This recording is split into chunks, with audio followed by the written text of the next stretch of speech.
convite do Francis, eu fico muito feliz com isso, a oportunidade de a gente poder compartilhar um pouco das nossas experiências, abrir espaço para o diálogo.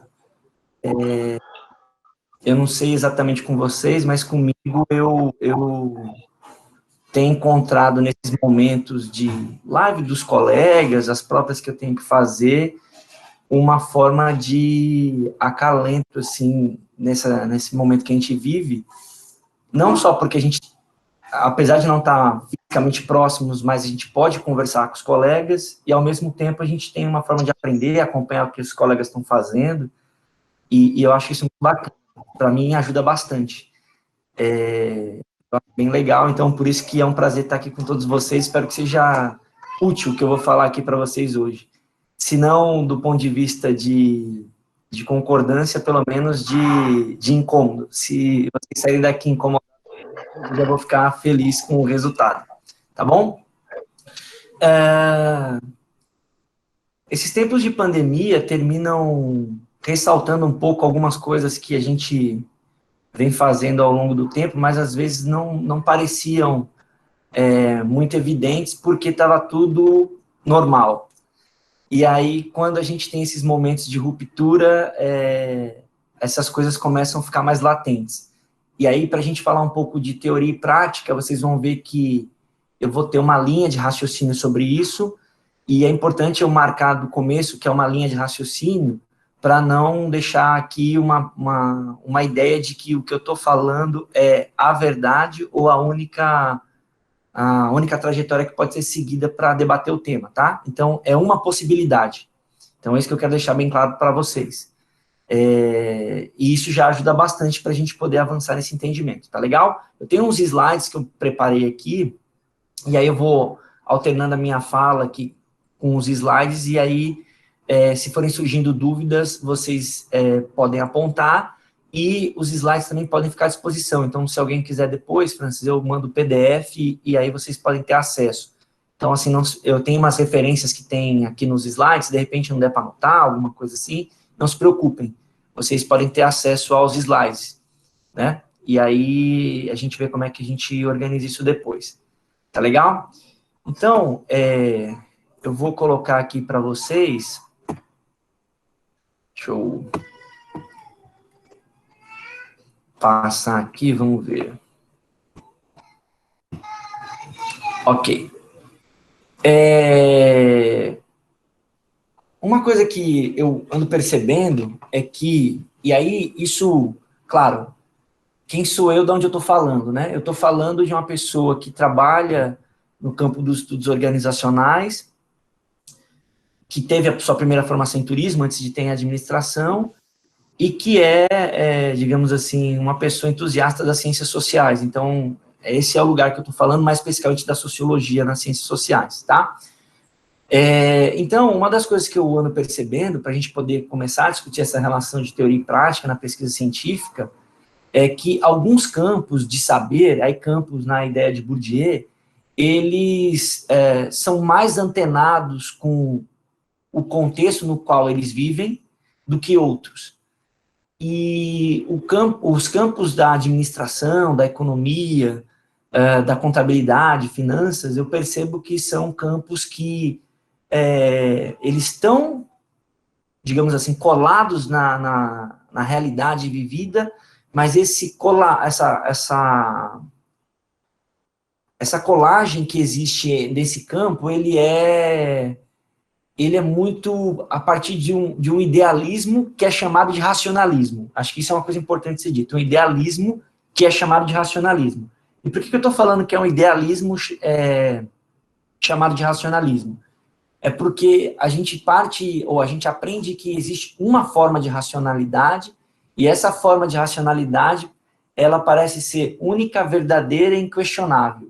E aí começam os nossos problemas.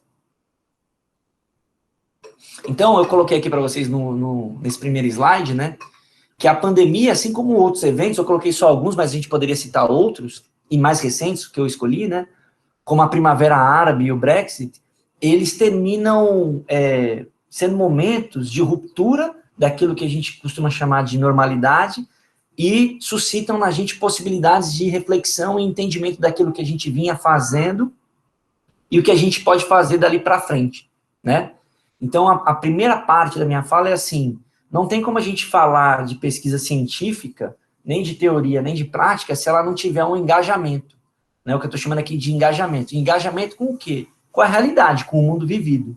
Então, esse é o primeiro ponto. Não tem nenhuma pesquisa que a gente possa fazer, especialmente nas ciências humanas e sociais, sociais aplicadas, que pode abrir mão dessa aproximação com o que eu estou chamando aqui de realidade vivida, de uma realidade social, tá certo? Então, essa é a primeira coisa que eu queria dizer para vocês. E aí, nesse sentido, como eu coloquei aqui, né, a pesquisa científica, ela fica ancorada no mundo que a gente vive, nas coisas que acontecem, né? E essa vivência no mundo, ela sempre suscita reflexões e interpretações. E essas reflexões e interpretações são coisas importantes nesse processo, porque, ao contrário do que a gente aprende, né, a gente não tem que buscar necessariamente a verdade ou o correto, porque em muitas ocasiões pode ter múltiplas possibilidades de verdade e múltiplas possibilidades daquilo que é correto, né? Então, o que eu estou querendo chamar a atenção de vocês é o seguinte: quando a gente vai fazer uma pesquisa, sempre tem a possibilidade de múltiplos olhares em relação àquilo que a gente está fazendo, né? E isso precisa ser levado em consideração. E isso ser levado em consideração não quer dizer necessariamente que a gente concorde com olhares múltiplos daqueles com o qual a gente tem, mas é reconhecer que eles existem. E isso ajuda nessa reflexão e no engajamento com as coisas, certo? Então, eu costumo dizer assim, como eu coloquei lá, né, o cotidiano, assim como o senso comum, são matérias-primas do nosso trabalho, né? Então, assim, a gente fala muito no dia a dia, né? Ah, isso é muito subjetivo, como uma coisa pejorativa. Isso é senso comum, como uma coisa pejorativa. Ou coloca o cotidiano como uma coisa assim bem trivial, que não tem muita importância.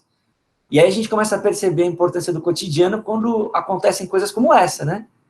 Então tá bom, o cotidiano é tão trivial, fica na sua casa aí fechado um monte de tempo, não tem um contato com seus amigos, não comemora seu aniversário, não faz mais aquele churrasco, né? Não vai na escola ou no trabalho. Aí você já começa a perceber que esse cotidiano que parece tão trivial, não é tão trivial assim. É só um status que a gente tem para a gente conseguir viver dentro daquilo que a gente chama de uma normalidade, né? Dentro de um contexto de rotina. Então, quando essas rotinas são rompidas, essas coisas afloram.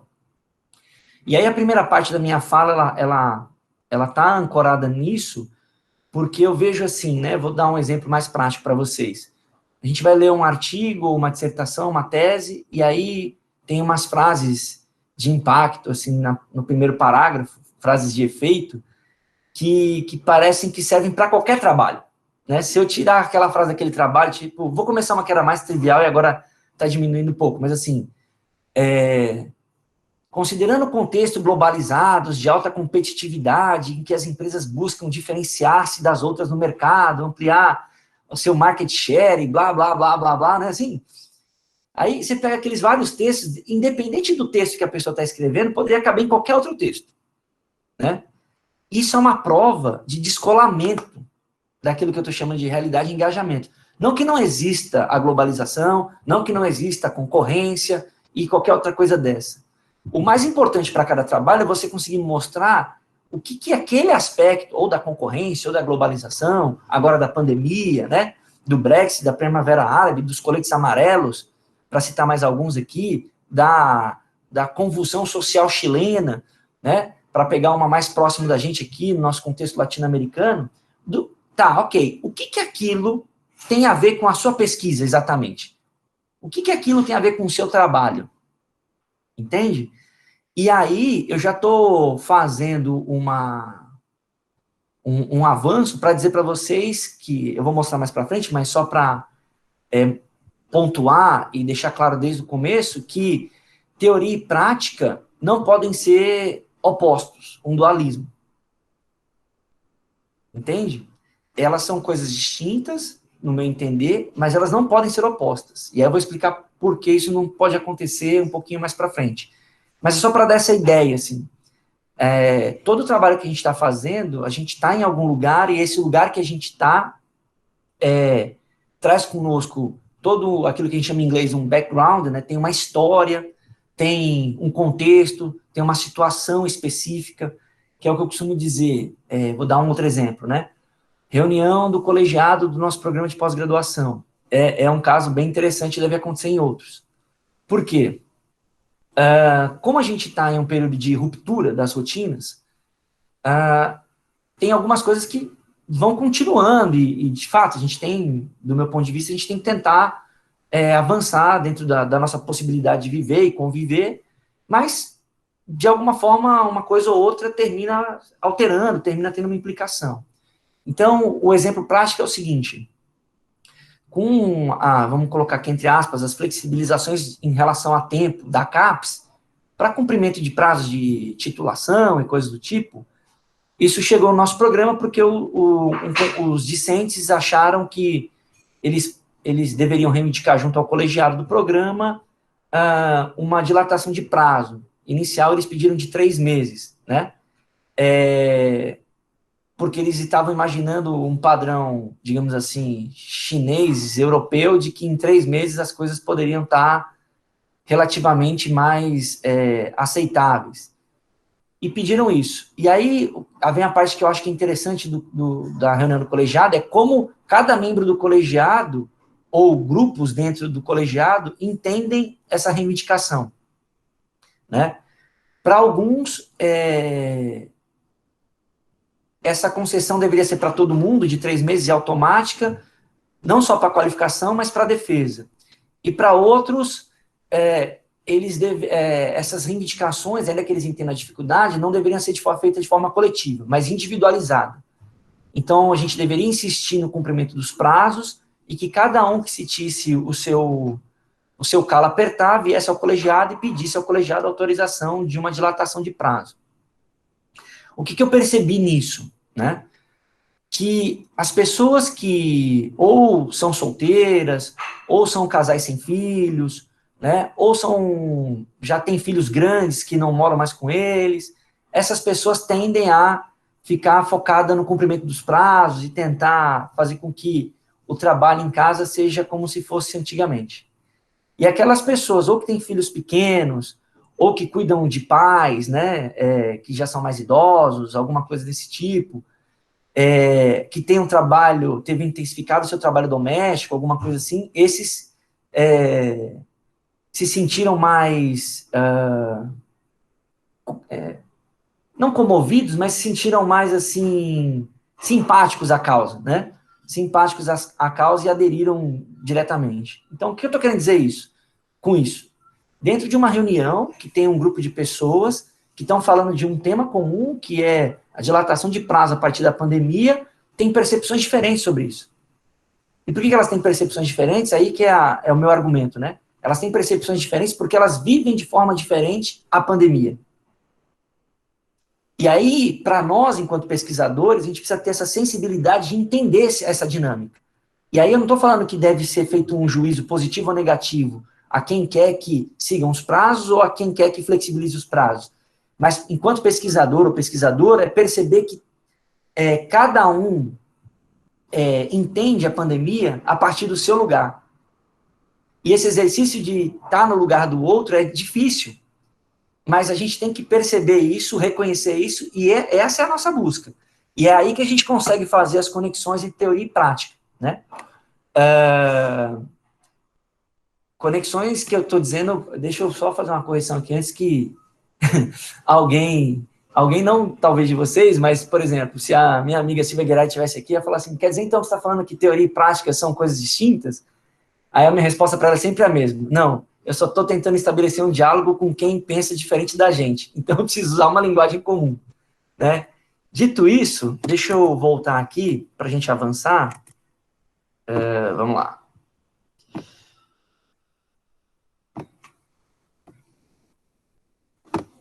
Ok. Então, o que, que a gente tem aqui? Isso aqui eu já mostrei para vocês. Deixa eu só ver se eu consigo trocar aqui a minha telinha. Ok. Então, dito isso, o que, que eu estou chamando de teoria, né? Isso é engraçado, né? A pergunta o que é teoria é uma pergunta trivial, mas a resposta para isso não é trivial. Né? Então, ao mesmo tempo que a gente faz essa pergunta com uma certa frequência, ou assume teoria como algo entendido a priori, a resposta para isso não é trivial, né?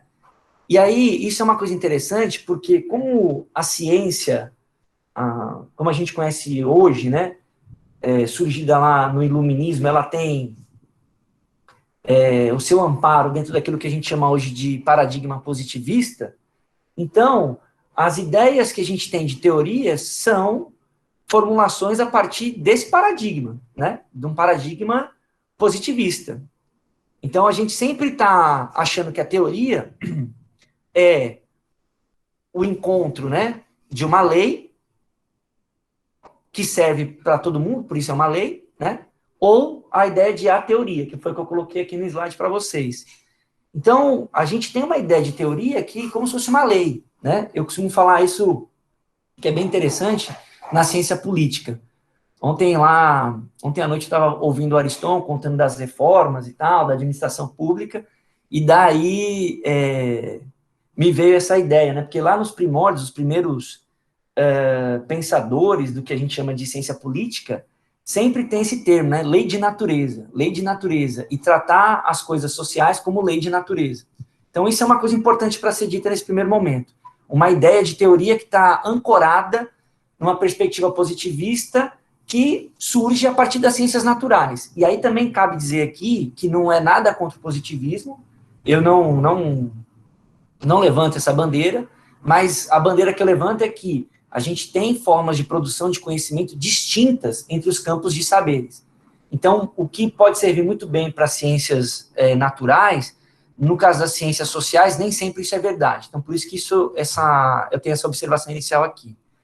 E aí, aparece aqui na telinha para vocês essa referência, que é um texto que o Sandberg e o Alvinson escreveram e publicaram recentemente no Journal of Management Studies, que eles vão apresentar uma proposta que eu achei bem bacana, e isso veio a calhar com a fala de hoje, uma nova tipificação de teoria. Ou seja, então, em vez de a gente trabalhar com um conceito único de teoria, a gente poderia trabalhar com tipos de teoria, né? E aí, eles fazem essa apresentação dos tipos de teoria a partir de 5 tipologias, né? Que é o que eles aprendem, que é o que eles defendem no artigo deles. Que é bem interessante e quem puder dar uma lida, acho que vale muito a pena. Foi um dos artigos mais legais que eu li recentemente. Então, o que eles colocam aí, né? Que a teoria, para eles, podem ter 5 possibilidades dentro da classificação que eles colocam. Já vou dizer de cara que cada uma dessas possibilidades ou dessas tipologias não são herméticas, ou seja, elas não são fechadas em si, pode haver uma certa transposição entre elas, né, ou fronteira entre elas, então uma proposição teórica pode elencar elementos de mais de um tipo de teoria, tá? Então eles colocam que a mais tradicional, que é aquela que a gente estava falando, que é ancorada no paradigma positivista, é a de causa e efeito, né? Que é o que eles chamam de teoria explicativa, que vão buscar relações de causa e efeito, uma lei geral para explicar as coisas. E que é o que prevalece hoje ainda em vários periódicos que entendem o que é uma contribuição teórica. E aí eles vêm fazendo um questionamento que é importante, porque se você estiver trabalhando numa das outras 4 perspectivas, você pode ter um texto muito bacana, mas aí como a pessoa acha que teoria está ancorada só nessa perspectiva, vai dizer que a sua contribuição teórica é fraca. Por quê? Porque ela não é explicativa, ela não tem esse viés de causa e efeito, entende? A segunda tipologia que eles colocam é a compreensiva, né? Tudo isso é tradução livre que eu fiz, tá? Que está em inglês o texto. que tem uma base mais hermenêutica e fenomenológica. Ou seja, essa, em geral, está mais próxima daquilo que a gente costuma fazer nas ciências sociais, né? Não do ponto de vista do mainstream, que vai buscar essa ideia explicativa, mas está mais próximo daquilo que eu estava falando, de uma realidade engajada. Porque aí a gente vai buscar interpretar, criar teorias a partir da interpretação situacional que a gente está vivendo e estudando, né? Depois, eles vão falar de uma categoria que é ordenativa, que é categorizar fenômenos. Então, esse tipo de teoria, ela observa uma variação dos fenômenos no ambiente vivido e tenta categorizar. Um exemplo que me vem à mente, assim, que eu acho que é mais claro, eu sei que tem gente que não é de administração aqui, se não souber, a gente pode dialogar depois com outros. Mas para quem é de administração, aquele livro, Safari de Estratégia, é um exemplo disso, que vai falar das escolas de estratégia, né?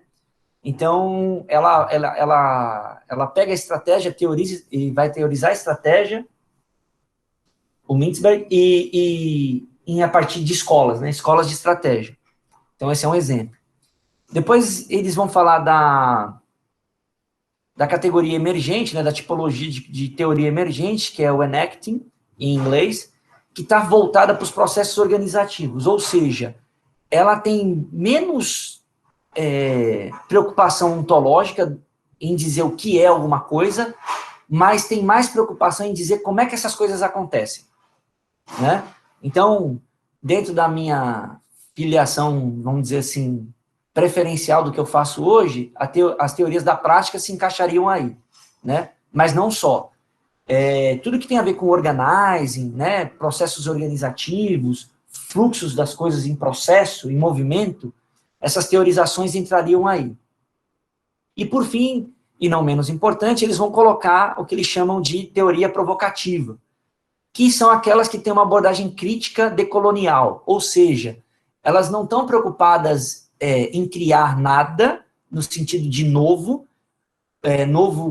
conceito, ou qualquer coisa nesse sentido, mas elas estão preocupadas em mostrar em aquilo que a gente conhece no cotidiano, por exemplo, por consumo, o que está por trás da ideia de consumo, né? Quais são as relações que se estabelecem de poder, de controle, né?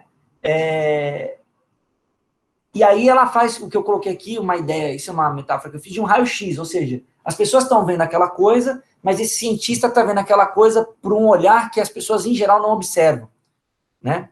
Então, essas das relações de poder e crítica entrariam nessa tipologia provocativa, né?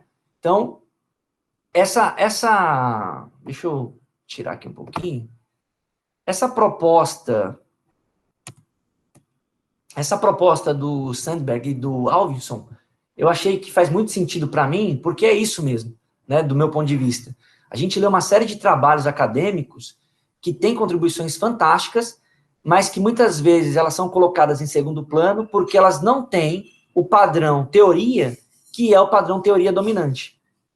E qual que é um problema aqui? Um problema é que a gente, quando está estudando, né, e aí é uma culpa nossa enquanto professores, a gente ensina muito daquilo que a gente aprendeu de maneira meio torta para os estudantes, para as estudantes, e isso termina virando meio que um mantra. Então, o que eu estou querendo dizer? Por exemplo, aqui no Brasil a gente tem uma tradição de pesquisa qualitativa interpretativista, né? E aí o que acontece? Um monte de gente se forma achando que se você trabalhou com pesquisa qualitativa, você trabalhou uma perspectiva interpretativista, hermenêutica, fenomenológica, qualquer coisa desse tipo. E isso não é verdade.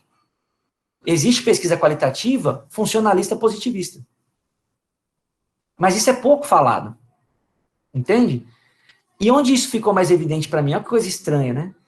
Quando eu estava no meu período lá de professor visitante nos Estados Unidos, como eu estava fazendo pesquisa tentar entender a formação doutoral, eu me inscrevi em disciplinas de doutorado lá e fui assistir com o pessoal. E aí uma das disciplinas que eu fiz foi de entrevista, então era uma disciplina de entrevista. E a disciplina era praticamente toda ancorada numa perspectiva positivista e funcionalista da entrevista e da geração de conhecimento a partir disso. Ou seja, eles tinham muita preocupação com a amostragem, como é que era feita a amostragem, né? O número de entrevistados era muito importante nesse contexto, e isso dentro de um departamento de sociologia, entende? E aí eu comecei a observar, porque eu tinha que fazer as leituras da aula, e aí vários textos de abordagens antropológicas e sociológicas de contexto americano, todas elas muito voltadas para esse viés positivista. Ou seja, você fazer o processo indutivo a partir de uma lógica positivista.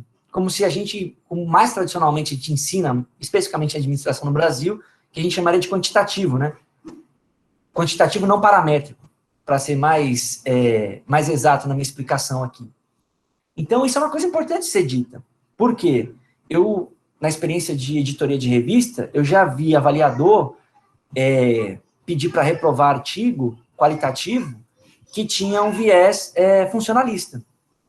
Porque na cabeça desse avaliador ou dessa avaliadora, não caberia trabalhar com amostragem na pesquisa qualitativa, não ter uma preocupação em relação a isso, ou está muito preocupado com generalização, entende? Então, aí a gente já tem um aspecto que é importante de ser trabalhado.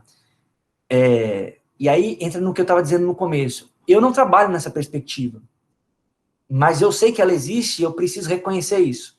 E como é que eles trabalham a partir disso? E se for fazer uma crítica, eu tenho que fazer uma crítica a partir dessa lógica, né? Para fazer os contrapontos. Não assumir a priori que não dá para ser feito, que não existe, ou qualquer coisa desse tipo, né? Então, essas outras tipologias são importantes, porque aí, muitas vezes, as pessoas vão falar assim, mas você tem um trabalho legal, mas não chega a ser teoria, né? Ou, o mais importante que a teoria, se você pegar vários periódicos daqueles que, nos rankings, são considerados os mais importantes, eles vão dizer assim, nosso foco é a teoria. Então, por isso que entender múltiplas formas de teoria ajuda a gente a argumentar melhor e apresentar melhor as nossas contribuições nesse processo, entende? E não fazer uma teoria que é ancorada nessa origem positivista da coisa. E aí tem uma questão que é intrigante, que é assim, a gente, se tomar esse aprendizado de teoria positivista como única forma de pensar a teoria, termina estragando nosso trabalho. Por quê? Porque a gente fica tentando arrumar argumentos a partir de uma lógica que não é a nossa. Entende? E aí isso termina atrapalhando muito, assim, a execução dos trabalhos.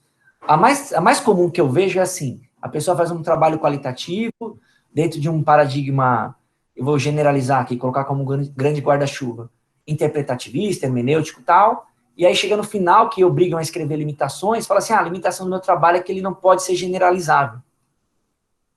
Isso é a típica justificativa de quem está fazendo um trabalho que não tem uma orientação positivista, mas quer encontrar um argumento positivista para poder dizer, não, tudo bem, então já que você me pediu, a minha limitação é essa, que não dá para generalizar o meu trabalho. Mas quem falou, que é o que o Sandberg e o Alvison disse, que todo trabalho de teoria tem que se pautar pela generalização. Entende? Então, isso é uma coisa interessante para a gente pensar e refletir sobre, né? Deixa eu avançar um pouco aqui, senão meu tempo vai estourar. Deixa eu só compartilhar com vocês aqui uma tela. E avançar um pouquinho mais rápido. Vamos lá. Ok. Então, o que é teoria, né? O Alvison e o Sandberg e o Alvison vão colocar 6 elementos que devem ser considerados dentro daquelas tipologias, ou seja, são a partir de 6 elementos que eles chegaram naquelas 5 tipologias que devem ser importantes em consideração, né? Primeiro, a teoria tem que ter um propósito, né? Segundo, ela tem que ser relacionada a um fenômeno. Terceiro, ela tem que se propor a fazer um ordenamento conceitual, ou seja, ela tem que organizar um conjunto de conceitos. Ela precisa ter um entendimento intelectual, que na realidade é um insight que eles estão falando, ou seja, ela precisa ter essa perspectiva do insight, determinar seus critérios de relevância, e o último, que eu acho que é o mais importante para nosso papo aqui de hoje, ela tem que ter um suporte empírico, né? Então, não existe teoria para o Sandberg e para o Alvinson, e eu vou concordar com eles, que não tenha um suporte empírico. E aí vai entrar naquela discussão entre o que é filosofia e o que é ciência, né? Muito bem. E aí eu vou para a parte da prática. Essa foto aqui do São João é de propósito, porque a gente está no mês junino e aqui no Nordeste esse mês é muito caro para a gente. Então, as pessoas estão muito, fora a questão da pandemia em si, estão muito tristes porque o momento festivo mais importante do ano está comprometido, né? E aí, por isso que eu escolhi essa foto do São João e 100 pessoas. Vocês estão vendo que não tem pessoas aí, né? Então, é para isso. Mas vamos lá. E aí, o que seria a prática? Já que eu falei o que é teoria, né? A prática está associada à ação, a um fazer, né? Só que há uma grande confusão nessas possibilidades de conceituar o que é prática, né? Especialmente se prática é um fenômeno individual ou se prática é um fenômeno coletivo. E aí vem a minha defesa, tá? Aí aqui eu tenho que deixar bem claro que é a minha defesa e ela está ancorada naqueles que hoje são denominados de teóricos da prática. A prática, para mim, ela representa uma forma organizativa, né? Uma forma organizativa que é fruto de uma ação coletiva, ou seja, são pessoas fazendo coisas, mesmo que individualmente, mas que elas criam uma identidade coletiva, né? E aí eu usei aqui uma passagenzinha do Chatsky, que é a história do nexo de fazeres e dizeres, ou seja, uma prática é um nexo de fazeres e dizeres, em que as pessoas reconhecem esses fazeres e dizeres, né? E aí, para não ficar só no Chatsky, porque não é minha única influência, e aí tem uma questão aqui mais pós-humanista, e, obviamente, laturiana, envolve humanos e não humanos. Então, na verdade, o que a gente tem aí? Se a gente pensar que a prática é uma coisa que a pessoa faz individualmente, aleatoriamente, arbitrariamente, ou seja, eu faço o que eu quero do jeito que eu quero, fica impossível você fazer teoria. Por quê? Como é que você vai fazer teoria de uma pessoa só? Você teria que ter uma teoria para cada pessoa, e isso não sei se teria um interesse, uma validade muito grande. A teoria só vai ter, ao mesmo tempo que eu estou falando que a gente não precisa fazer lei, que lei seria assim, para todo mundo, né? Eu vou me ancorar aqui na ideia do Robert Merton, que ele vai falar de teorias de médio alcance, né? Se você não tiver uma coletividade para entender o que é prática, você não vai conseguir fazer a teoria. Entende? Então, o que acontece assim, eu vi aqui a pergunta do Ariston, se a prática dos teóricos da prática não é teorizar a prática, né? Não é teorizar. Eu vou falar disso mais para frente e é ali que eu vou acabar minha fala, inclusive. Então, o que acontece? O que acontece é o seguinte, toda vez que a gente vai falando, vai teorizar alguma coisa, vai tentar buscar alguma teoria, essa teoria vai partir de fenômenos que são coletivos, ou seja, a prática enquanto um fenômeno coletivo, né? Aí alguém vai falar assim, tá, mas, por exemplo, que nem tem uma aluna minha, uma estudante minha, uma orientanda que está trabalhando com emoções. Aí ela falou assim, tá, mas a emoção não é individual, né? Não sou eu que sinto. Eu falo, é verdade, é você que sente, né?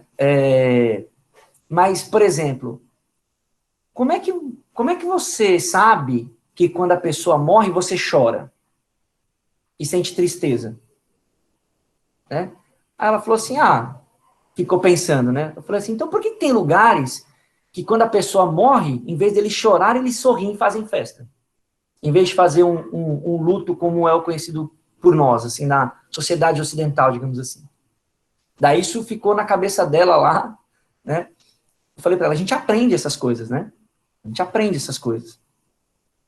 E aí a gente vai reproduzindo e vai constituindo esse seio do que a gente está chamando de social, né? E aí é interessante porque não existe uma lei no sentimento da morte. Porque se fosse ter uma lei, essa lei não conseguiria abarcar aqueles que fazem festa com aqueles que fazem um luto voltado para resignação, para um choro de tristeza e tal, alguma coisa nesse sentido, né? Não tem uma teoria que consegue explicar isso, uma só, entende? Teria que ter um outro olhar para poder teorizar a partir disso, né? Do que as pessoas fazem. Então, esse é um ponto importante para a gente falar sobre a prática. Deixa eu voltar aqui agora. Muito bem. Então, existe essa simbiose entre a teoria e a prática, e foi aquilo que eu falei no começo. Se a gente colocar que a teoria e a prática são dualismos, ou seja, um é uma coisa e outra é outra coisa, nada a ver, no final das contas, o que a gente está querendo dizer é que não tem relação teoria e prática, né? E aí, o pior das coisas é o seguinte, se a gente falar que elas são opostas, nunca existiria teoria, né? Porque a teoria, ela vai partir, eu coloquei isso para vocês em algum momento, a partir de alguma coisa empírica, né? Que eu vou chamar aqui, genericamente, como a gente costuma falar no senso comum, de uma prática, né? Então, toda teoria, ela é uma representação de uma prática, ou, se a gente quiser continuar dizendo que ela é uma simplificação de um contexto, de uma complexidade, um contexto complexo. E isso é interessante porque quando a gente pensa que a teoria ela tem bordas, limites, isso ajuda a gente a entender por que a gente sempre tem que estar atrás de novas teorias, mais teorias, ampliação de teorias, refutação de teorias, né? Por causa justamente desse processo de simplificação, ou nesse processo de representação de uma prática, que pode mudar, né? Que pode mudar. Um exemplo que eu vou dar aqui para vocês seria, por exemplo, a questão de lavar as mãos, né? É bem interessante isso. E esse exemplo eu estou usando num texto que eu estou fazendo, e tem gente que está entendendo e gente que não está entendendo. Porque eu estou dizendo que lavar as mãos é uma prática. Ela pode ser um hábito, né? Uma questão, digamos assim, que a pessoa aprendeu meramente individual, mas eu estou tratando a lavar a mão como uma prática. Por quê? Porque se só um ou dois lavarem a mão, a propagação do vírus, ela fica muito maior.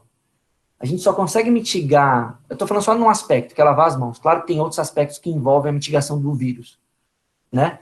Mas pensando em lavar as mãos, ele só tem um efeito positivo e um efeito ampliado se todo mundo tiver angariado na prática, entende? Senão, não faz sentido. Então, não dá para você falar que, teoricamente, se lavarem as mãos, mitiga o vírus, porque na prática, se não acontecer, a gente não enxerga isso. E aí as pessoas têm dificuldade de entender o que a gente está chamando de teoria em relação a esse contexto. Deixa eu arrumar aqui, porque... Então tá. Então o que acontece, né? Para mim, a nossa meta, é aquilo que o Ariston me provocou ali uns segundos atrás, é a teorização, né? Então, mais do que procurar teorias, a gente tem que procurar fazer o processo de teorização, né? Que é o que eu estou chamando aqui de teoria em ação. E aí eu trago aqui uns exemplos para vocês. Um é bem famoso para o pessoal da administração, pelo menos, né?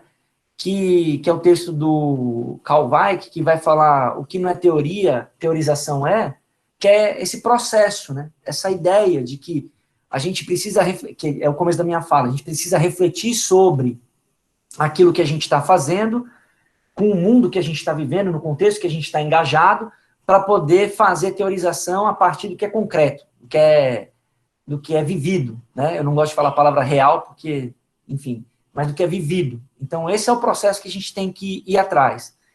Esse livrinho do meio é um que eu descobri não faz muito tempo, e é muito interessante. Ele vai apresentar, ele vai primeiro explicar a importância de teorizar, né? Mas mais do que isso, ele é uma organização, né? Então ele pega vários autores que vão falar sobre processos diferentes de teorização. Assim como eu mostrei processos diferentes de tipos diferentes de teoria, aqui eles vão mostrar tipos diferentes de como teorizar, né? Então acho que é uma coisa legal. Esse último que está aqui, ele está aqui por uma outra questão que eu acho que é relevante nos tempos atuais. A gente tem uma ideia de que a gente só faz o nosso trabalho, que a gente só faz o nosso trabalho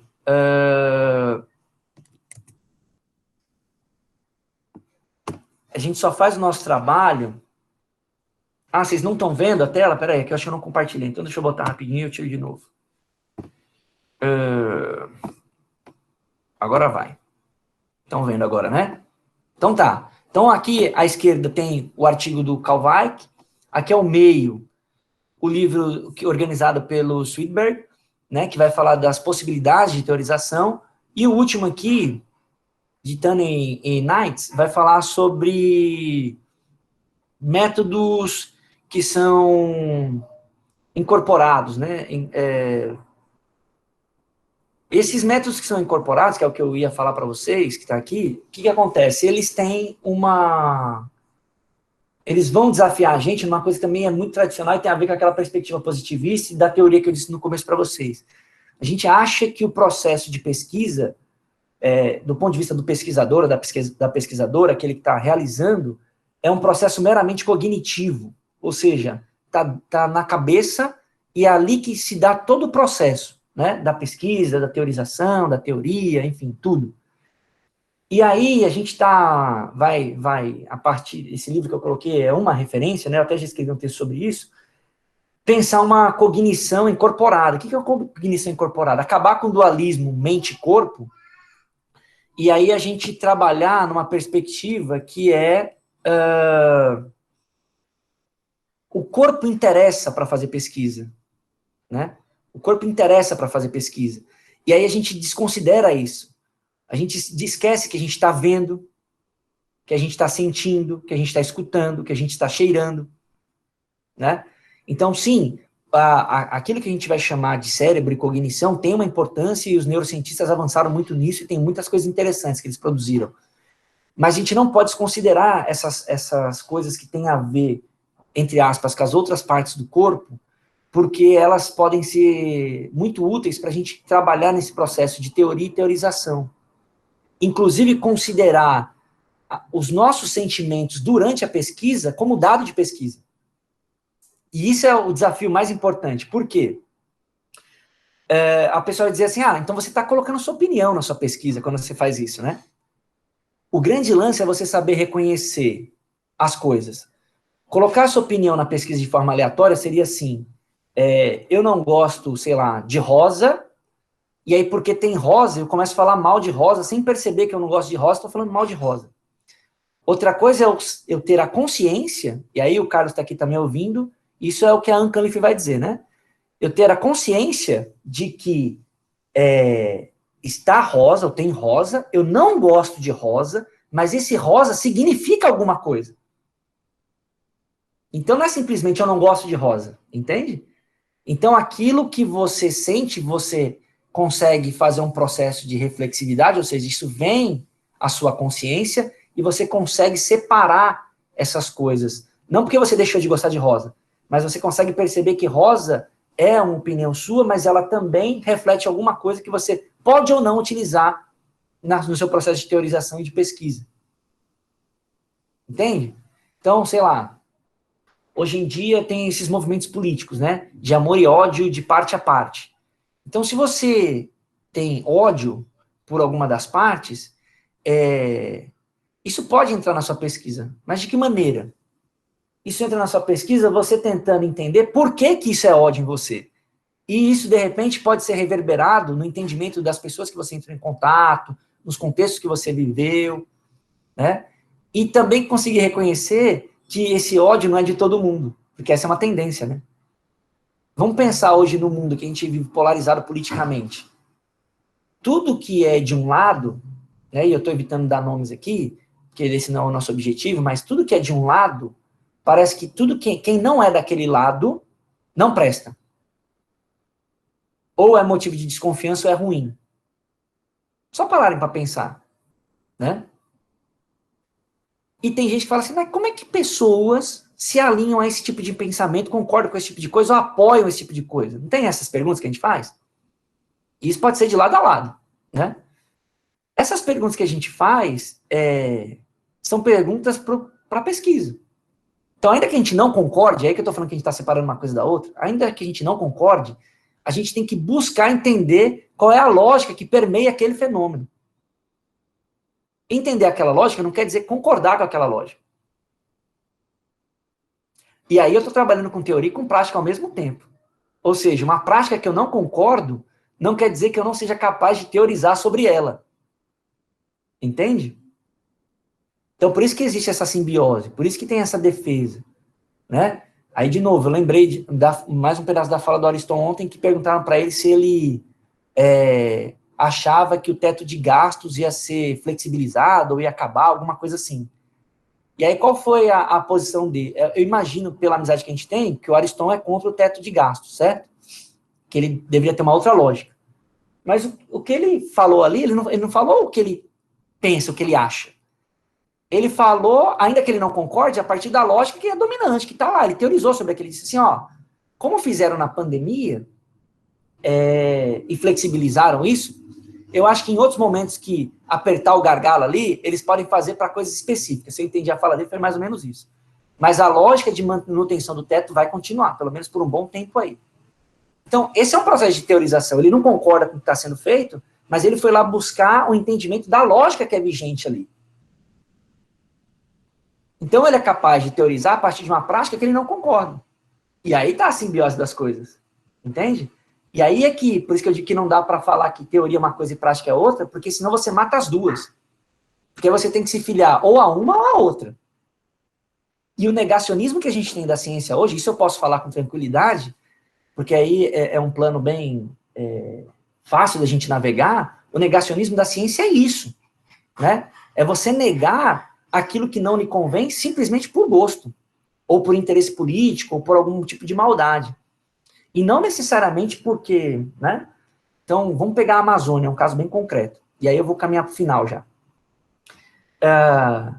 Ainda que você queira trabalhar de maneira mais, eu vou colocar uma palavra bem bondosa aqui, de uma maneira bem mais ativa e empreendedora, a área amazônica, para poder gerar recursos, supostamente inclusão social e blá, blá, blá, blá, blá,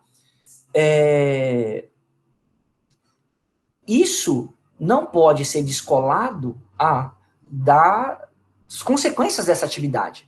Ou seja, você não pode dizer que você vai melhorar o contexto da inclusão social e da economia amazônica achando que não tem nenhum impacto na degradação do bioma amazônico, do bioma amazônico. E aí você vê que tem um aumento do número de focos de incêndio, de áreas desmatadas e tal. Você negar isso é negar a ciência. Você está separando teoria da prática. Ou seja, você não está trabalhando com ciência aí. Você não está trabalhando... Porque a ciência é isso.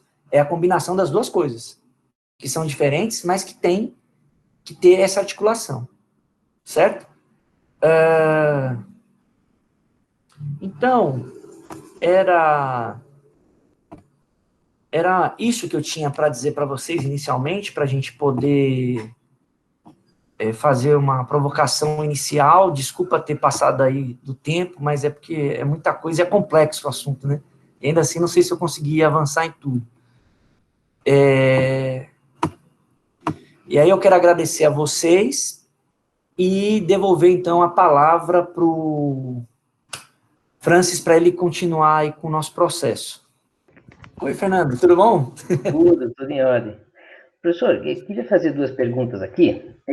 A primeira, saber do professor como que o professor enxerga a aprendizagem, tanto em nível individual cognitivo, quanto em nível organizacional, social, né, diante da realidade que vivemos, do predomínio do EAD, né, que está acontecendo agora. E daí, isso acredito que tem uma relação com o que o professor acabou de falar, porque existe inclusive eu compartilho dessa visão, um pouco mais crítica relacionada ao EAD em algumas situações. Mas mesmo havendo essa crítica, eu li um trabalho do professor, que o professor levanta ali que, sendo bem planejado, né, organizado, o virtual não altera as formas de aprendizagem. E como que o professor enxerga isso nesse momento de pandemia, diante dessa realidade que a gente está vivendo? Tá. Essa pergunta é bacana, é interessante, e me dá a oportunidade de esclarecer melhor isso. Eu não sou um crítico da educação à distância enquanto modalidade, isso tem que ficar bem claro. Eu sou um entusiasta disso. Agora, como a modalidade é utilizada, que é o problema, certo? Então, e, obviamente, cada modalidade tem suas limitações. Eu acho que isso também precisa ser bem esclarecido, tá certo? Então, assim, quando você vai pensar em fazer alguma coisa na modalidade à distância, e aí, quem já trabalhou com educação à distância aqui, sabe que educação à distância dá muito mais trabalho que educação presencial. Para quem vai trabalhar, vai trabalhar. Fato, não tem para onde fugir. E também quem já trabalhou com educação à distância aqui, sabe que depois que tomou contato com isso, provavelmente mudou alguma das suas práticas da educação presencial e provavelmente melhoraram as suas aulas, né? Porque ela exige uma organização prévia, você precisa ter tudo muito bem planejado e tal. Então, isso é importante ser dito, porque senão fica parecendo que é um vilão, né? É um vilão. E, por outro lado, você também já deve ter entrado numa sala de aula ou visto alguém reclamar que chegou um professor ou uma professora para dar aula lá e não sabia de nada, não preparou nada da aula, e se você assumir que educação presencial é melhor que a distância, então você vai falar que, né? Então, acho que isso é uma coisa importante de ser dita. Em relação à pandemia e para eu chegar na aprendizagem, lembra da reunião que eu falei do colegiado, né, que os votos de cada um dos membros do colegiado depende muito de como cada um deles está vivendo a pandemia. E o exercício de empatia é pequeno ali dentro. Ou seja, para eles ou para elas, os votos vão de acordo com aquilo que eles estão percebendo na pandemia. Então, por exemplo, quem está acostumado a já trabalhar muito em casa, não tem muito trabalho doméstico a fazer, ou quase nenhum, né? Não tem filho pequeno, não tem uma pessoa mais idosa para cuidar e tal, não tem muita diferença, concorda? Então, assim, nessa lógica, toca o barco, vamos continuar fazendo, né? Aí eu tô vendo aqui, minha amiga, né? A Cris, que eu fiquei fã dela porque ela mostra a vida como ela é, né? Ela não fica escondendo muitas coisas, não, eu acho isso legal. Então, assim,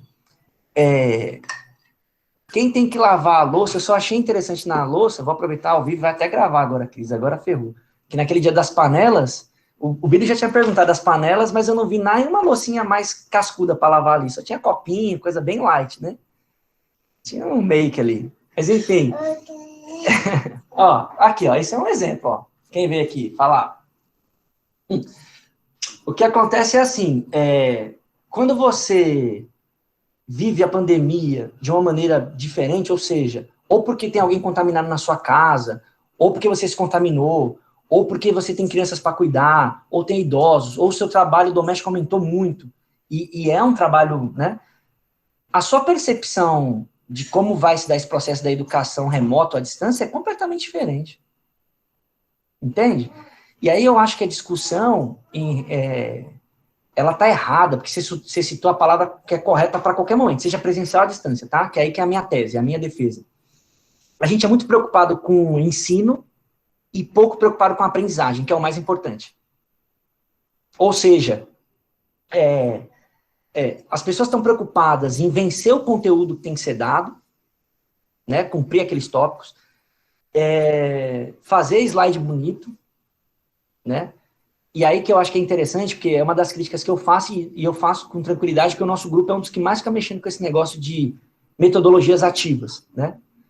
E eu falo assim, não adianta você achar que metodologia ativa é você fazer um monte de coisa diferente na sala de aula, seja ela virtual ou presencial. Metodologia ativa é aquela que está engajada com o aprendizado daquele ou daquela com o qual você está querendo interagir. Então, independentemente da modalidade, por isso que o hibridismo parece ser um caminho mais frutífero, né? Só vai funcionar legal se você estiver preocupado com a aprendizagem. E aí, o que é a teoria? As teorias da aprendizagem nos disseram? Que as pessoas aprendem de formas diferentes. Né? E esse é o nosso desafio, porque você pega uma sala grande, pessoas com estilos de aprendizagem diferentes, como é que você vai fazer esses estímulos necessários para todos? E isso independe de ser EAD ou ser presencial, entendeu? Então, o meu problema é sempre esse, assim, com educação, e por isso que eu comecei né, a me voltar mais para as questões de educação. É porque é isso, a gente fala muito do plano maior, das coisas muito grandes, né? Só que o que é o principal, que é se a pessoa está aprendendo ou não, a gente não trata. A avaliação, a gente faz avaliação pro forma, né? E é interessante porque, assim, a própria pessoa que está no processo de aprendizagem delega para o professor, para a professora, essa aprendizagem. Então, assim, é que nem eu falo. Então, tá aqui, sei lá, Ricardo, que eu tô vendo aqui. Então, o Ricardo foi lá, fez a disciplina comigo, entendeu pouca coisa, mas no final das contas a nota dele foi boa, ele tirou um 8,5. Se o Fernando, que é colega dele, for lá, chegar, ei, Ricardo, e como é que foi na matéria lá do Marcelo? Ah, foi bem, cara, tirei 8,5, tá bom, né? Mas você entendeu aquele negócio que ele falou lá de prática, teoria? Não, entendi porcaria nenhuma. Mas também deixa pra lá, vamos pra próxima. Esse é o problema, entendeu? Esse é o problema. Porque se eu der uma nota 4 para ele, mesmo que ele não tenha entendido nada, ele vai me perguntar, professor, não dá para você fazer uma recuperação, ou melhorar um pouco essa nota, rever minha prova, né? Então, nem muitas vezes o docente está preocupado com a aprendizagem e nem o discente. E aí que é o problema, entendeu? Então, para mim, o problema está aí, na questão da aprendizagem. E aí, se a gente parte dessa base, aí a gente pode testar várias coisas, entendeu? E é engraçado, porque o Paulo Freire, tudo bem, em geral, as pessoas que falam mal não conseguem dizer exatamente o que é mal. Mas a grande sacada do Paulo Freire foi essa, que é genial, né? Ele pegou, assim, as pessoas adultas, botou ali do lado, o que se conhece aqui? E daquilo que é a realidade daquela pessoa, ele foi alfabetizar as pessoas. Né? Ou seja, ele estava preocupado com o quê? Com a aprendizagem daquelas pessoas. Não se aquela pessoa ia aprender política, ia aprender... Isso vinha a reboque do processo, né? Então, isso que eu acho mais interessante. Perfeito, professor, obrigado. Agora, acho que a gente vai abrir aqui para pergunta. Quem tiver pergunta daí, acho que fica à vontade, né, Fred?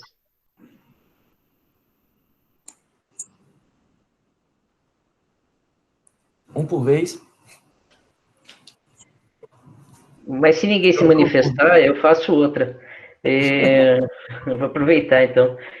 Professor, outra coisa, mais uma vez em relação a esse momento, né, que a gente está passando, e de isolamento, né, e sabendo que isso pode mudar algumas práticas e trazer, inclusive, inovações em diferentes áreas, como já está trazendo, como é que o professor enxerga o turismo, né, aqui para frente, né? Especialmente nessa perspectiva em que não há protagonistas, mas um processo interacionista entre humanos e não humanos.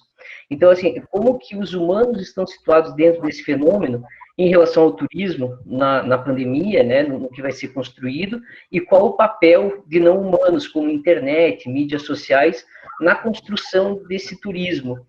Como o professor acha que podem ser feitas as pesquisas, por exemplo, nesse momento, nessa área, que daí eu acredito que vale, inclusive, para outras áreas, né? Essa pergunta é difícil a resposta, sabe por quê?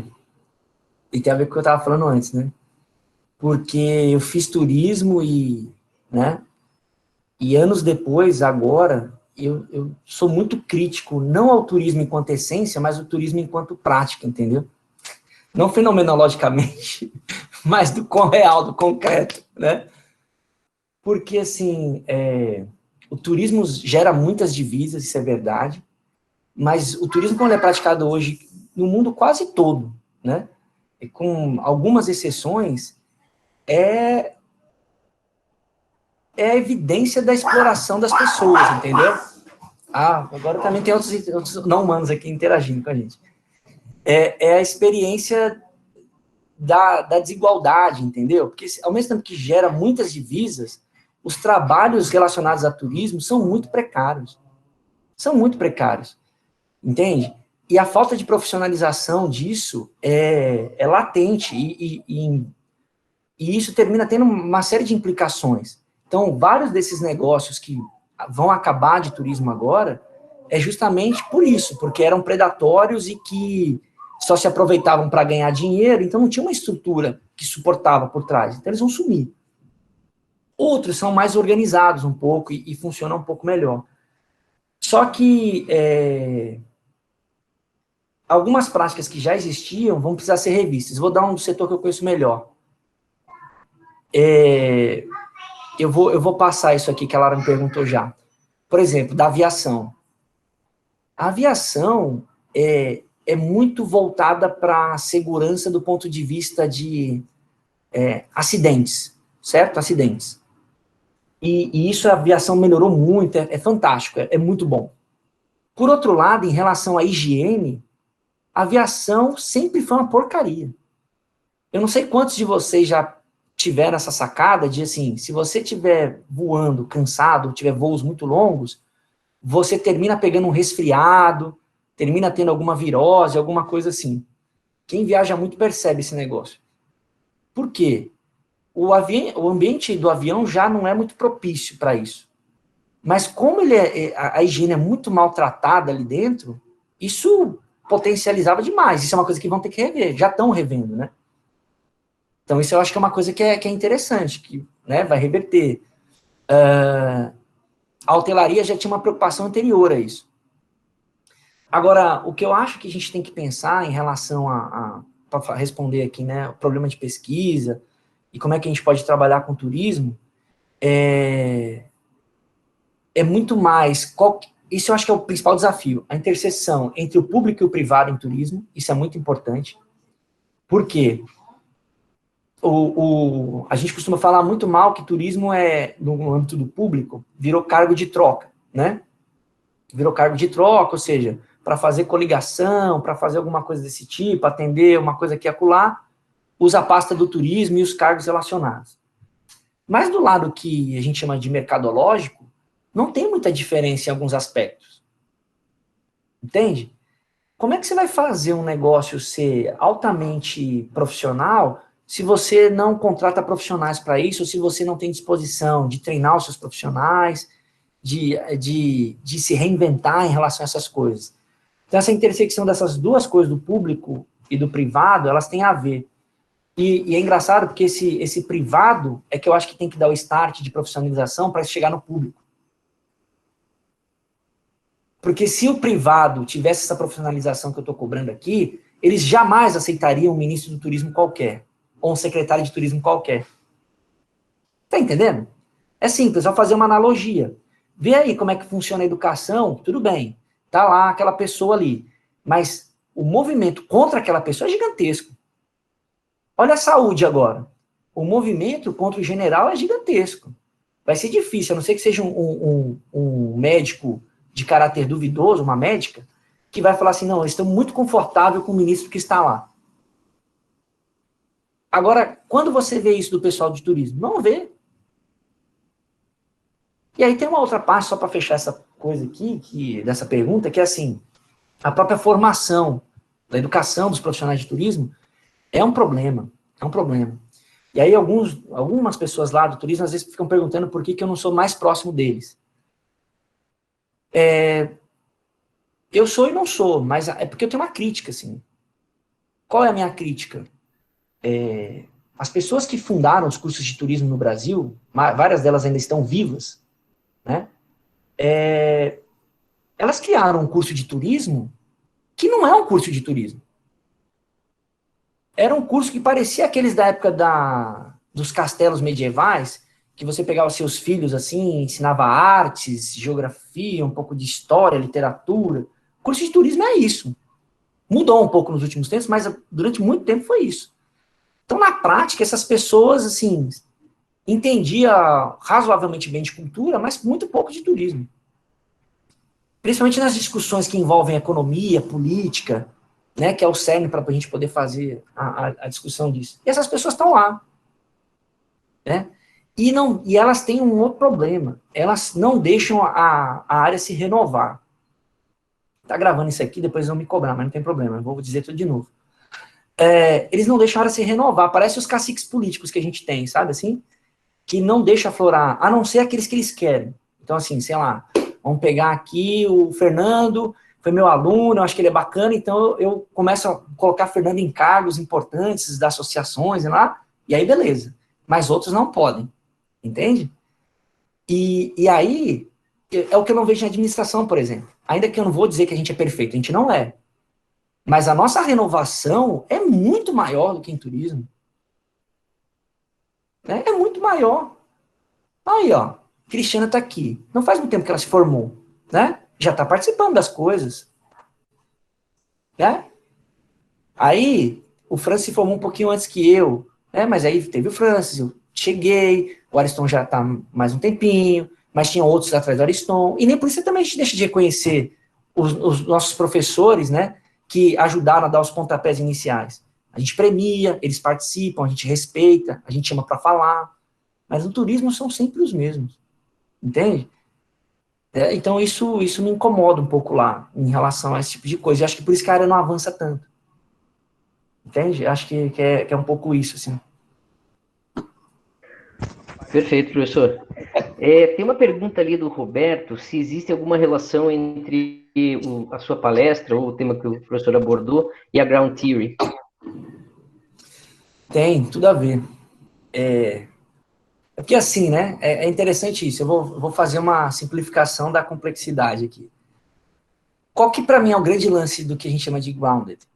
É essa ideia de estar ancorado no contexto empírico, né? No contexto empírico. Aí, claro, se a gente falar de grounded em si, vão ter discussões, os próprios caras lá brigaram entre eles, fizeram, né, outros subgrupos depois, mas é esse. Mas se você for parar para pensar também, que isso é outra coisa que a gente comete uma série de injustiças e é um problema, isso é da administração. A gente tratar tudo em administração, claro que certamente há exceções, eu estou fazendo uma generalização, mas de forma ahistórica. A histórica é a política. Parece que a gente pode fazer administração sem política e sem história, né? Então, muitos dos críticos hoje do Marx, e aí todo mundo sabe que eu não sou marxista, nem nada disso, mas quem estudou sabe que isso está lá no Marx, foi o primeiro que todo mundo leu, dos mais importantes, todo mundo leu Marx, né?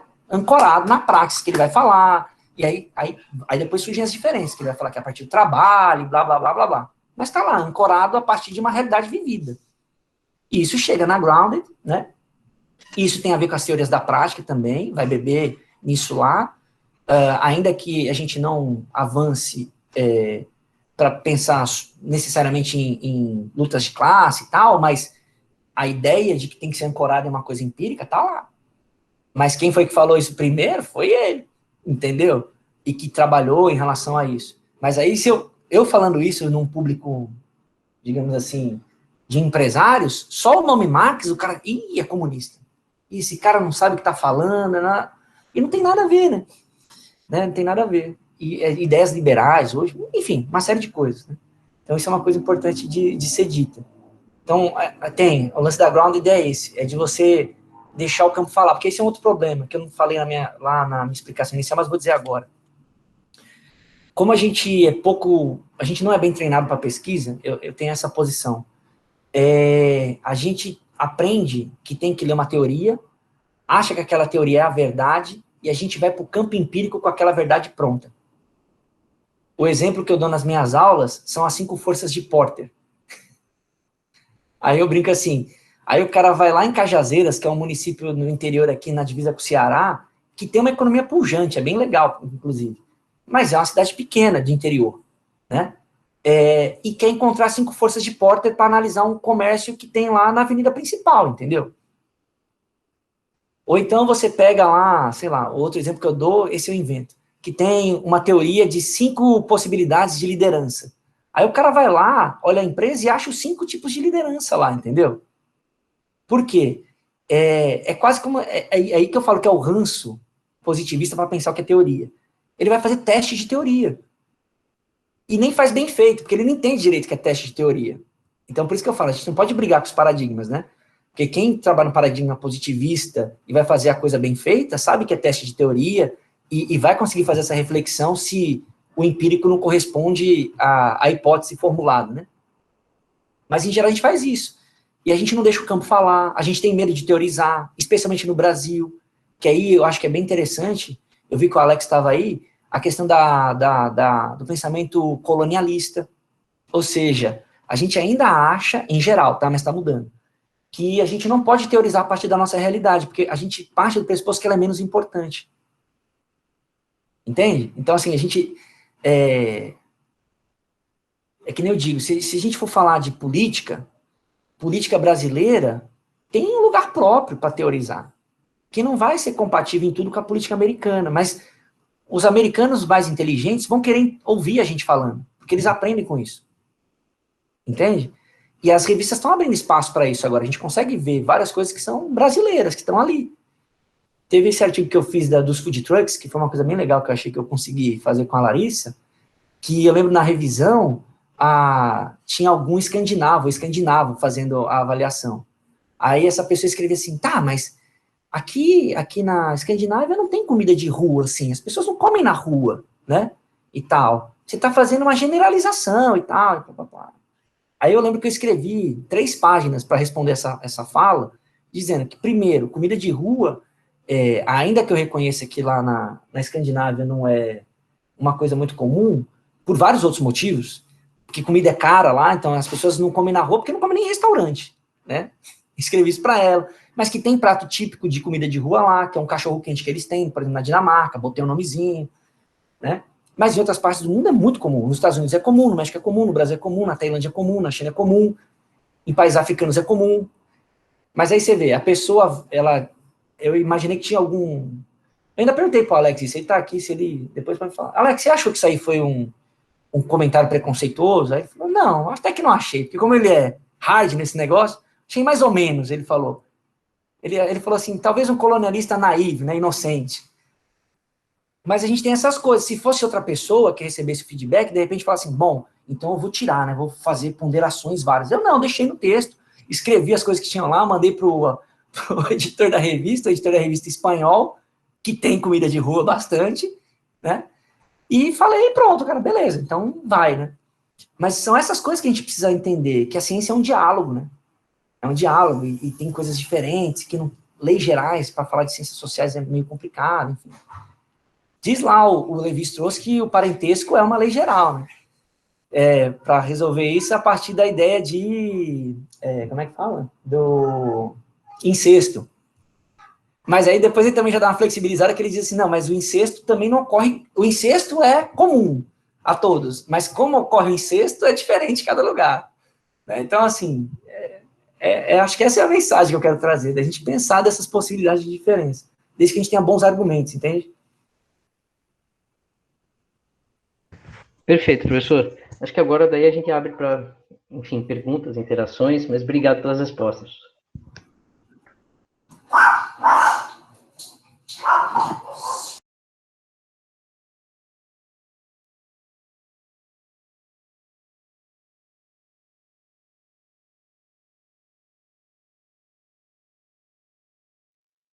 Nossa, todo mundo quieto, pode falar, pode discordar de mim, não tem problema.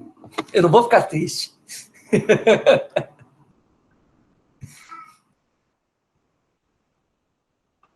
Ei, Ariston, não vem perguntar como é que é, se fosse com prática como ela seria, porque... Tem pergunta no chat aqui, Marcelo. Deixa eu abrir aqui então, peraí. Que às vezes eu deixo o chat fechado. Ah, tem Acho que várias é aqui o mesmo. Márcio. Eu comi essa história aqui toda. Tem a do Márcio, né? Teoria e objeto de pesquisa. Tá. Isso é uma coisa interessante. Vamos ver se o que eu vou responder, Márcio, tem a ver com o que você está perguntando. Senão você continua, tá? E depois eu vou atrás do que a Lara falou aqui também. Como eu dou as aulas de pesquisa aqui no FPB, se eu não dou a pesquisa, digamos assim, pesquisa em administração, eu dou as aulas de quali, né? Uma parte delas, quando não tem revezamento. E aí uma das coisas que eu costumo dizer para os estudantes, para as estudantes, é assim, vai para o campo. Mas eu não tenho teoria, vai para o campo, fica lá. E aí as pessoas me dizem, mas eu vou olhar o quê no campo? Eu falei, você não precisa olhar nada agora, você só precisa estar lá. E por que eu digo isso? Porque muitas vezes a gente é treinado a fazer fazer uma pesquisa numa lógica na qual a gente escreve o texto da pesquisa, ou seja, as pessoas acham que a gente faz a pesquisa na mesma ordem que a gente apresenta o texto, o artigo, a monografia, né? Então, tem gente que quer começar o texto pela introdução, aí depois referencial teórico, pensando no tradicional, né? Metodologia, apresentação dos resultados, discussão dos resultados e conclusão. E eu digo, isso aí é como a gente apresenta, né? Mas não é como a gente faz, né? E aí eu digo assim, vou dar um exemplo claro, tinha um aluno de mestrado que ele queria trabalhar com hotelaria. Aí eu falei para ele assim, ei, você já se hospedou num hotel? Aí ele falou assim, não. Você já trabalhou num hotel? Aí ele falou assim, não. Eu falei, então como é que você vai falar do hotel se você não sabe o que é um hotel? Só passou na frente. Aí eu mandei o cara pro hotel. Mas eu vou olhar o quê? Fica aí no hotel. Entendeu? E por que isso? É justamente para conhecer o objeto. Para entender as dinâmicas do objeto. Quantas vezes aqui, o Francis e o Ariston talvez possam falar, que a gente vai para uma banca de qualificação, a pessoa faz um projeto muito bem escritinho, com a metodologia de Cinderela, e aí quando a gente volta na defesa, tudo aquilo que a pessoa disse que ia fazer, não fez quase nada. E muitas vezes mudou o campo, inclusive. Porque ela disse que ia entrevistar o presidente da República, a entrevista ia ser em profundidade durante 3 horas, entendeu? E depois isso, aquilo, outro, e aí depois descobriu que não dava para falar com o presidente da República. Entende? Então, por isso que eu falo, você estar no campo, você conhece o objeto. E aí fica mais fácil. Tanto para você entender a dinâmica do objeto, aquela realidade, depois você, obviamente, você vai lendo as coisas, né? Vai conversando com o orientador, com os professores, com os colegas, e vai construindo essa ideia de pesquisa. E daí você começa mais para frente, conseguir desenhar melhor a sua metodologia. Porque aí você sabe, eu não vou falar com o presidente, porque não tem como falar com o presidente. Mas eu sei que eu consigo falar, por exemplo, com a esposa dele, que conhece muito ele. Entendeu? Aí eu comecei a falar com a esposa. Porque a esposa conhece muito ele, de repente, a esposa é a secretária dele. Pode acontecer isso, né? É a secretária dele e tal, bem machista isso, mas acontece. E aí, é a sua fonte de informação. É lindo assim, a gente fala, vou falar de liderança. Aí só entrevista os líderes, entrevista os liderados. Como é que você vai falar de liderança se a liderança é uma relação? Né? Vou falar da cultura organizacional, vou entrevistar o presidente da empresa. Entende? Então, por isso que eu falo, conhecer o objeto, então você está no campo, é interagir mesmo, sem muitas preocupações. Uma coisa que eu ando recomendando para as pessoas é assim, começa a mostrar para o seu leitor as etapas da pesquisa, não tem problema se dividir em etapas, metodologicamente falando. Eu fiz uma etapa exploratória, que é exploratória de verdade, eu fiquei lá no campo durante 3 meses, e eu não estava olhando nada específico, eu estava conversando com as pessoas aleatoriamente, só para eu entender melhor como é que era a dinâmica daquele campo. A partir disso, aí eu percebi tal coisa, e fiz isso, né? Que é igual as pessoas acham também que o método é só um método para pesquisa, né? Então, assim, eu só fiz estudo de caso, eu só fiz ground, você pode fazer por etapas também. Eu comecei com uma ground, daquela bem tradicional, sem teoria nenhuma, fui lá no campo muito louco, e depois daquilo lá eu tive uns insights, teorizei uns negócios aqui, pronto, mas aí agora eu acho que eu vou precisar de uma nova etapa. Então agora eu vou fazer umas entrevistas em profundidade com umas pessoas aqui para ver se aquilo que eu vi lá corresponde e tal, que é o que a gente conhece tradicionalmente por triangulação e coisas desse tipo. Então, dividir em etapas e contar como a gente faz é interessante. Então, essa relação da teoria com o objeto tem a ver com isso, numa primeira etapa. E numa segunda etapa, que é o que eu ando falando direto com meus alunos, essa frase é assim, teoria é método. Não existe teoria e método, teoria é método. Por que eu faço isso de maneira bem incisiva, né? Porque, obviamente, vão ter contestações em relação a essa frase. Mas é só para eles entenderem o seguinte, que não adianta você escolher uma teoria e achar que você pode escolher qualquer método que se encaixe com aquela teoria. Não é verdade isso. A gente fez uma banca aqui antes de ontem, né? Que aí o professor Samir falou assim para a candidata, minha amiga, Bourdieu é pacote fechado. O que ele quis dizer com isso? O Bourdieu já te dá as dicas. Claro que ele não vai dizer quantas pessoas você vai entrevistar, porque a gente acha que método é só isso, né? Quantas pessoas você vai entrevistar, quanto tempo você vai ficar no campo, como é que você vai fazer seu diário. Não. Mas o Bourdieu já vai dizer assim, tem hábitos, né? Tem os campos, né? Assim? Então tem todo um conjunto de coisas que esses são os elementos que você vai ter que utilizar para poder analisar.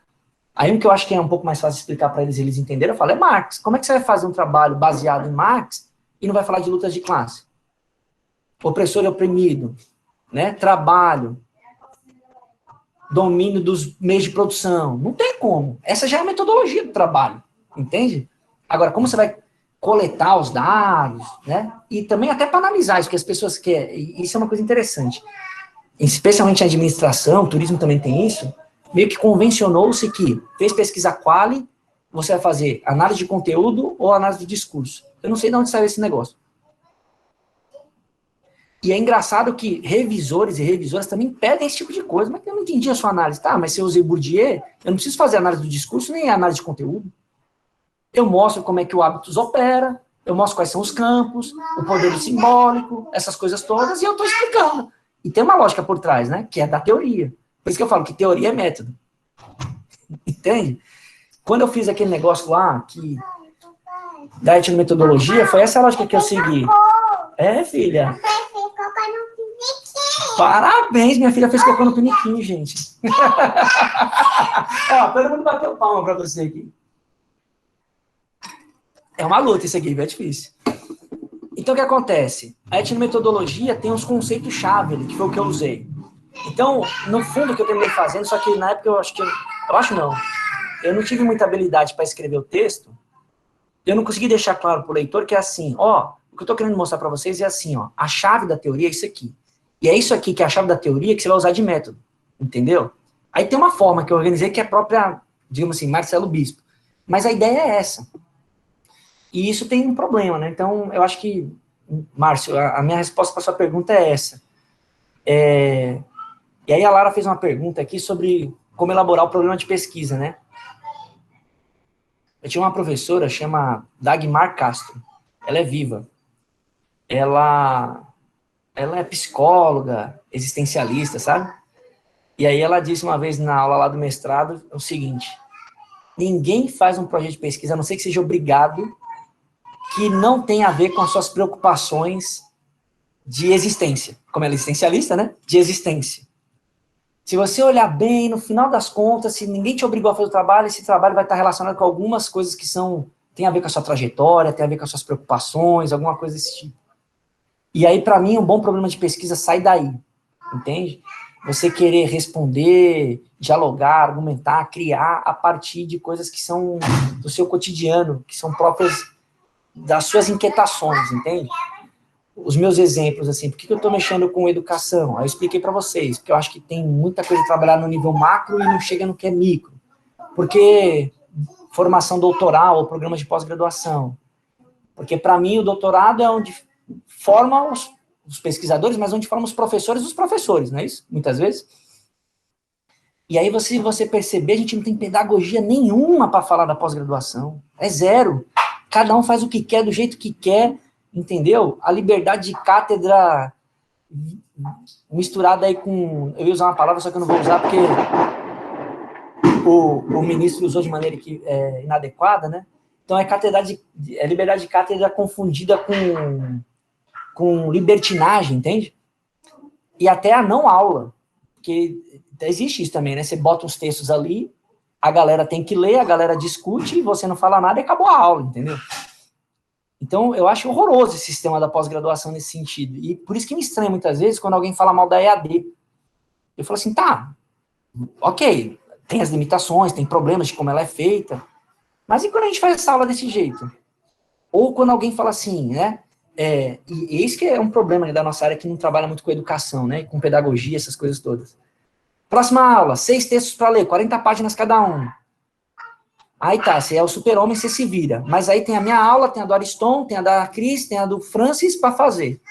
Aí é 40 páginas de 6 textos de cada um de nós. E aí, para não falar mal dos meus colegas, vou falar de mim mesmo então, vai.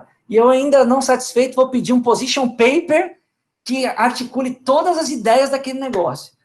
E aí no final, aí eu vou colocar todos vocês para não ficar sozinho nessa roubada. Cada um de nós quer um artigo para escrever, né, dessa bagunça toda, ou seja, 1, 2, 3, 4 artigos, estou sendo bonzinho porque tem 5 ou 6 disciplinas, e aí depois escreve, você dá um feedback meia boca, mas aí a pessoa quer mandar para o CMEAD, que é agora em julho, e daí ela vai, bota o nome, você não pede para tirar o nome, porque convém deixar seu nome ali, ainda que você não tenha feito quase nada no texto, né, porque corrigir texto não é autoria, pelo menos não para mim. Enfim, olha o sistema que a gente está. E a gente ainda fala que doutorado é um negócio assim, né? E não é só aqui não, viu? Lá nos Estados Unidos, eu estava entrevistando alunos, era bem interessante. Aí eu estava com uma estudante, né? Aí ela falou assim para mim, eu falei, não, eu estou fazendo umas avaliações aqui, e eu falei, ela falou, eu queria fazer mais avaliações. Eu falei, tá, tem revistas brasileiras, você quer fazer? Ela falou, eu faço. Aí ela falou assim, eu falei assim, mas esse artigo aqui é legal, porque assim é qualia. Ela falou, não, mas qualia eu não vou fazer, não. que aqui ou é quant ou é quali, entendeu? E quase todo mundo é quant. Então ela não consegue avaliar artigo quali. E a gente está fazendo isso de alguma forma também, quando a gente separa. No meu programa mesmo, é uma crítica que eu faço. A gente decidiu que o aluno escolhe o quali ou quant. Isso é um negócio assim...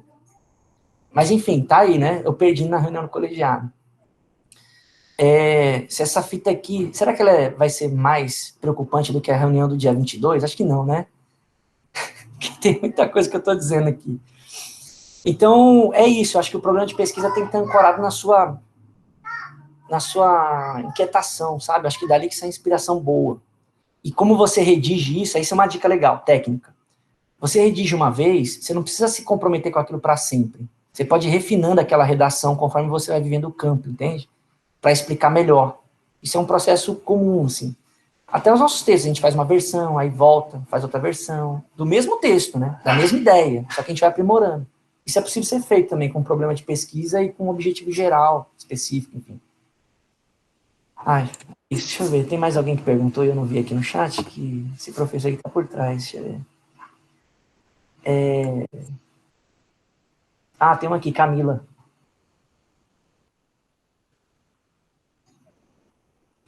Deixa eu ver, entender na prática a comunidade de análise e pesquisa, estudo a recomendação específica de metodologia a ser usada. Então, tá, então vamos lá, Camila, é o que eu estava dizendo. Talvez você não saiba dessa história, alguns aqui talvez saibam. Quando eu fiz a tese, qual foi o meu problema? Eu fui inventar de fazer uma coisa que a minha orientadora não mexia com aquilo, aqui no Brasil tinha pouca gente que tinha feito uma coisinha ou outra, e eu resolvi fazer uma tese que era mexer com esse negócio de teorias da prática. Muito bem. Eu comecei lendo o Silvio Gerardi, né? E o que aconteceu? Eu gostei muito, fiquei aquele negócio apaixonite e tal, só que aquilo me levou para uma cilada. Por quê?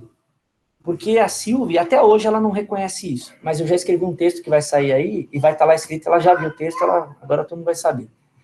Ela tem muita influência da etnometodologia do Garfield, muita. E vira e mexe num texto outro, ela cita coisas da etnometodologia. E eu não conhecia isso, sabe? E aí eu achava que, então, para eu fazer teorias da prática, eu tinha que entender de etnometodologia.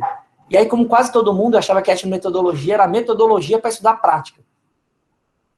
Consequência, na tese eu fiz duas coisas. Eu fiz teorias da prática e fiz etnometodologia, sem necessidade. Eu poderia ter seguido ou por um ou por outro. Que é por isso que eu digo, a teoria é método, né? Mas aí, ok, terminei a tese e estava feito. Então, o que eu estou querendo dizer para você se você for fazer etnometodologia, tudo bem, a gente inventou umas coisas com a etnometodologia, que eu estou chamando também de escola de Trento, dá para fazer. Mas não é obrigado. Se você tem prática comunidade de análise, que é o que você colocou aqui, você só precisa definir qual é a abordagem de prática que você está utilizando. É o quê? É Bourdieu, é Giddens, é Certeau, é Gerardi, é Chatsky, entendeu? Aí você vai escolher qual deles, e daí você vai fazer a análise da prática a partir da lógica deles. Você não precisa combinar com outro método, necessariamente. Isso também não quer dizer que é impeditivo, mas não é uma obrigação, é isso que eu queria deixar claro. Entendeu? Deixa eu ver, tem mais aqui. Da Rafaela, tô vendo aqui.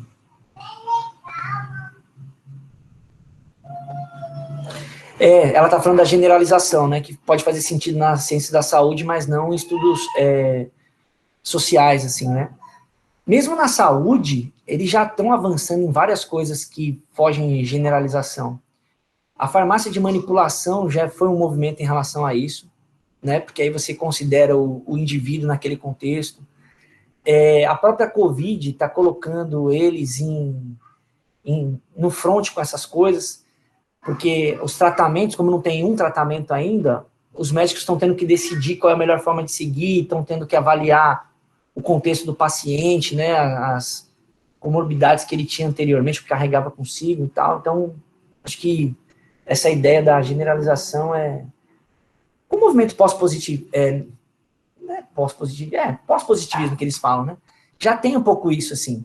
E essas estatísticas não paramétricas que a gente usa já é um reconhecimento disso, assim, que talvez seja o ideal, se é que a gente pode considerar isso como um ideal, mas o ideal seria isso, né? Mas aí a vida seria muito simples e a ciência seria sem graça. E talvez a gente não estaria aqui porque já estaria tudo resolvido, né? Acho que é um pouco isso.